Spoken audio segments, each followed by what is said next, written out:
읽은 35절을 다시 보면 범사에 여러분에게 모본을 보여준 바와 같이 하는 말씀이 나옵니다. 범사에 모본을 보여주었다.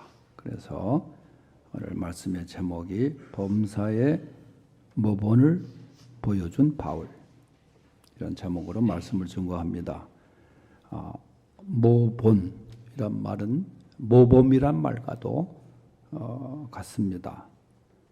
본받아 배울 만한 것, 본보기, 그런 뜻이죠. 본보기가 되는 것. 우리 교회 주변에 이제 도서관이 있고 또 평생 학습관이 있는데, 그 도서관 그 시작되는 부분에 신호등 없는 횡단보도가 있죠. 여러분 다 그곳을 통과해서 교회로 오시는데, 교회에서 나가다 보면 직진 신호에 이제 비보 좌회전을 하게 돼 있어요.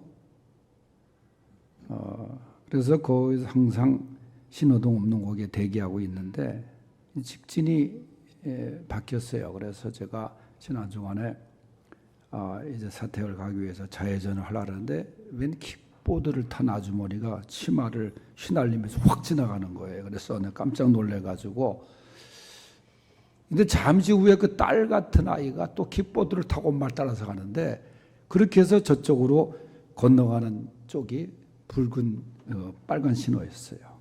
그러니까 엄마 따라서 애가 가는 거예요. 이 킥보드가 상당히 참 위험한 그런 수단인데, 프랑스는 최근에 그걸 전면 금지시켜서 다 철거를 했는데 우리나라는 아직 그렇게 하질 않고 있어요. 이게 얼마나 위험한지 몰라요. 그런데 그 엄마가 신호를 무시하고 또 그 위험한, 그건 도로로 사실 가게 돼 있는 건데, 저 인도로 일반 도로를 확 가는 걸 보고 이 두 모녀가 참 대단하다. 또 엄마를 끝까지 따라가는 그 아이의 모습을 보고 참 위험하기도 하고 아찔하기도 하고 그랬던 적이 있습니다. 엄마를 본받으면 안 되는데, 그런 거는 본받으면 안 돼요. 범사에 모본을 보여주었다. 그러니까 모든 일에 바울이 본을 보여주었다 하는 말씀은 바울이 에베소 교회 장로들을 모아놓고 이제 마지막 설교를 하는 가운데 나온 말씀입니다. 이 말씀처럼 바울은 정말 범사에 본을 보여준 하나님의 사도였습니다. 사도 바울이 고린도전서 11장 1절에 이렇게 말한 게 있어요. 내가 그리스도를 본받는 자가 된 것 같이 너희는 나를 본받는 자가 되라. 이건 교만해서 한 얘기가 아닙니다. 내가 주님을 본받는 자가 된 것 같이 너희는 나를 그러니까 나를 본받는다는 것은 그리스도를 본받는 그런 삶을, 그런 사람이 되거라, 그런 뜻이에요. 정말 바울은 예수님을 만난 다음에 그 예수님을 본받기 위해서 끊임없이 달려간 사람이에요. 그의 성경에 보면은 나는 그리스도의 흔적을 지녔노라, 그런 말도 한 적이 있어요. 예수님의 흔적을 자기가 지녔다는 거예요. 그도 사실은 예수님을 만나기 전에는 죄인 중에 괴수라 할 정도로 죄인이었습니다. 주님 앞에. 그런데 그가 다메섹 도상에서 예수님을 만난 이후에 그는 예수님을 본받기 위해서, 예수님을 닮기 위해서 그는 달려갔습니다. 주님께 목표를 두고 달려간 사람이에요. 그래서 오늘 믿음 생활이라는 것은 어떻게 보면 예수님을 닮아가는 생활이라 그렇게 이야기할 수가 있어요. 내가 지금까지 예수를 믿었는데 내가 예수님을 물론 예수님은 하나님의 아들이, 우리가 전적으로 닮을 수는 없어요. 어떻게 우리가 신이 될 수가 있겠습니까? 많은 예수님의 그 모습 속에 우리가 예수님의 그 한 가지 모습이라도, 예수님의 사랑의 모습, 예수님의 기도의 모습, 그런 모습이라도 우리가 닮아가야 되지 않겠는가. 그래서 오늘 본문에 바울이 보여준 이 모본이 무엇인가 생각해 보는데, 첫째는 생활의 모본이었습니다. 33절에서 34절 다 같이 시작. 내가 아무의 은이나 금이나 의복을 탐하지 아니하였고 여러분이 아는 바와 같이 이 손으로 나와 내 동행들이 쓰는 것을 충당하여. 아멘. 이 말이 뭐냐 하면은 당시에 통용화폐가 발달하지 않은 시대 아니에요. 그래서 은이나 금, 또 의복 같은 것이 중요한 재산 중에 하나입니다. 근데 바울은 말하기를 나는 금이나 의복을 탐하지 아니하였다. 내가 아무의 그 금, 은, 의복을 탐하지 아니하였다. 다시 얘기하면은 나는 그저 물질로부터 깨끗했다. 그런 얘기예요. 여러분, 물질은 우리가 살아가는 데 있어서 필요하죠. 근데 우리가 물질을 움직이고 물질을 소유해야지 물질이 우리를 소유하며 살아가는 경우가 얼마나 많습니까? 바울은 물질의 탐욕을 버리고 스스로 노력을 해가지고 나는 내 동료들과 내 쓸 것을 벌었다. 이게 이제 자비량 선교를 말하는 거죠. 당시에는 그랬습니다. 바울이 천막을 깁는, 천막을 만드는 기술이 있어서 그거를 만들면서 그가 생활비를 충당을 했어요. 그러니까 나는 떳떳하다. 내가 음이나 금이나 거기에 빠지지 않고 물질에 빠지지 않고 내가 욕심에 빠지지 않고 나는 이렇게 살아왔다. 여러분, 우리 성도는 이 물질 생활에 깨끗해야 합니다. 제가 여러 번 설교를 했습니다마는 가끔 교회 안에서 문제가 되는 것 중에 하나가 뭐냐면 교인들끼리의 동거래입니다.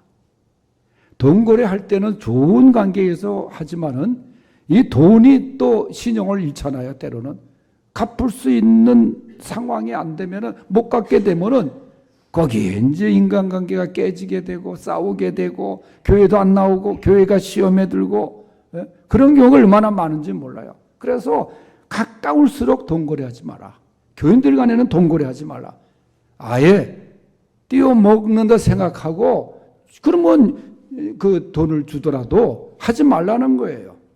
사람도 잃고 교인도 잃고 그런 게 돈 문제입니다. 사도 바울은 물질을 탐하지 아니하였다. 그러니까 물질에 욕심을 부리지 않았다는 거예요. 그리고 바울의 여기에 노동관이 나옵니다. 하는 얘기가 뭐예요? 나는 이 손으로 나와 내 동행들이 쓰는 것을 충당했다는 거예요. 오늘 얘기한 것이 바울의 설교입니다. 이 에베소 교회 장로들을 앞에 놔두고 하는 게 바울이 그랬을 때 내가 이 손으로 말이죠. 제스처를 쓰면서 내가 이 손으로 나와 내 동행자들이 쓰는 것을 충당했다. 노력했다는 거예요. 일했다는 거예요. 말씀드렸는데 바울이 장막을 짓는 기술자였어요. 이 일을 통해서 열심히 일해서 그가 소득을 얻고 살아갔다는 거예요. 자신에게 주어진 일에 열심을 다하여 일하는 본을 보인 바울이었습니다. 수고하지 않고 노력하지 않고 유행과 행운만을 바라는 것은 신앙인의 태도가 아닙니다. 바울은 그랬어요. 내가 이 손으로 나와 동행한 자들을 위해서 쓰는 것을 충당했다. 열심히 일했다는 거예요. 성경은 뭐라고 말해요? 일하기 싫거든 먹지도 말라. 그러지 않았습니까? 열심히 일하는 거예요. 바울은 또 일하고 열심히 일한 가운데 그가 한 일이 뭡니까? 약한 사람들을 돕는 모범을 보였습니다. 내가 수고해서 약한 사람들을 돕고 그랬어요. 그러니까 어려운 사람들을 돕는 일, 어려운 이웃을 돕는 일 그가 끊임없이 했다는 거예요. 나만 위해서가 아니라 주님이 기뻐하시는 그 굳이 하는 일에도 자기가 본을 보였다 그 말이에요. 그런데 이것이 어디서 나왔느냐? 오늘 바울이 말하는 것 중에 이런 말씀이 있어요. 주 예수께서 친히 말씀하신 바 그랬어요. 주님이 친히 말씀하셨다는 거예요. 자기에게. 여러분, 바울은 일찍이 다메섹으로 가는 길에 친히 음성을 들은 사람 아닙니까? 예수 믿는 사람들을 핍박하러 가다가 하늘에서 들리는 음성이 뭐예요? 사울아 사울아. 음성을 들었어요. 직접. 얼마나 그 큰 은혜입니까? 주님의 음성을 직접 들었어요. 주님 누구십니까? 나는 네가 핍박하는 예수니라. 그렇게 말씀하셨어요. 그러니까 바울은 친히 말씀을 들은 거예요. 친히 말씀을 들은 것 중에 하는 말씀이 뭐예요? 예수님이 주는 것이 받는 것보다 복이 있다. 물론 받을 수 있을 때 받아야죠. 내가 받을 상황이면 받아야 되지만은 이렇게 어려운 사람을 주는 것이, 도와주는 것이 도움을 받는 사람보다 복이 있다는 거예요. 그걸 기억하라 그 말이에요. 우리가 전쟁 이후에 미국의 원조를 얼마나 많이 받았습니까? 제가 국민학교 다닐 때까지도 학교에서 담임 선생님이 빈 도시락을 갖고 오라는 거예요. 빈 도시락을 갖고 가면은 학교에서 주번이 숙직실에 큰 가마에 끓인 강냉이죽을 이런 통에다 받아가지고 와서 그걸 가지고 이제 주번이 빈 도시락에도 이렇게 나눠줬어요. 그거 생각해보니까 미국이 그때 고맙게 강냉이 가루를 보내줘서 죽을 쏘서 줬던 것 같아. 아마 그거 먹었던 시절에 분들 계실 거예요. 더 맛있게 먹는 법이 뭐예요? 당원을 하나 갖고 와가지고 숟갈로 이렇게 빠가지고 그걸 살짝 뿌려 먹으면 정말 더 맛있었어요. 그 강냉이 죽이. 그래서 강냉이 빵도 나오고 우유가루도 나오고 그랬어요.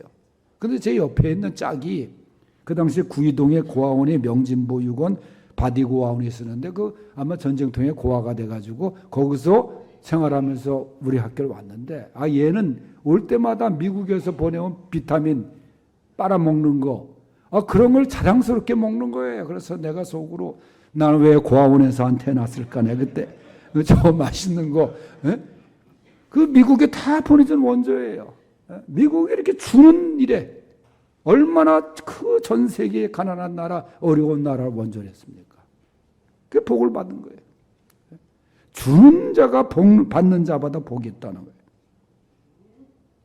그저 오늘 바울의 생활의 이 생활의 모습, 그저 이 모습을 본받아 갈 수 있기를 바랍니다. 두 번째는 말씀의 모본입니다. 35절 보면은 범사에 여러분에게 모본을 보여준 바와 같이 수고하여 약한 사람들을 돕고 또 주 예수께서 친히 말씀하신 바 주는 것이 받는 것보다 복이 있다는 말씀을 기억할지니라 그랬어요. 말씀드린 대로 이것은 바울이 이야기한 것이 아니라 예수님이 하신 말씀이에요. 주는 것이 받는 것보다 복이 있다. 이 말씀을 친히 들었다는 거예요. 바울은 이 말씀을 듣고 그 말씀을 따라 실천했다는 거예요. 여러분 말씀을 들은 것에 있어서 우리가 행하는 것이 중요한 거예요. 말씀을 듣는 것도 중요하죠. 그 말씀을 따라 행하는 것이 중요한 거예요. 어떤 분은 성경 말씀을 읽다가 T라는 걸 표시를 했대 영어로. 테스트를 했다는 거예요. 말씀대로. 거기서 그냥 그대로 응답받은 거는 거기다 O라고 오케이라고 쓰고 말이죠. 그 말씀이 그대로 이루어지는 것을 경험했다는 거예요. 말씀이. 여러분 하나님의 말씀을 그대로 실천해서 이 바울은 놀라운 은혜의 생활을 하지 않습니까?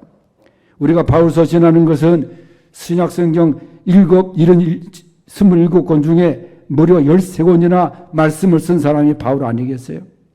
바울은 이게 하나님 말씀에 충실했던 사람이에요. 말씀 들은 것을 실천한 사람이에요. 그래서 말씀의 본을 우리에게 보여주었습니다. 세 번째는 바울은 우리에게 기도의 모본을 보여주었습니다. 36절에서 38절을 읽습니다.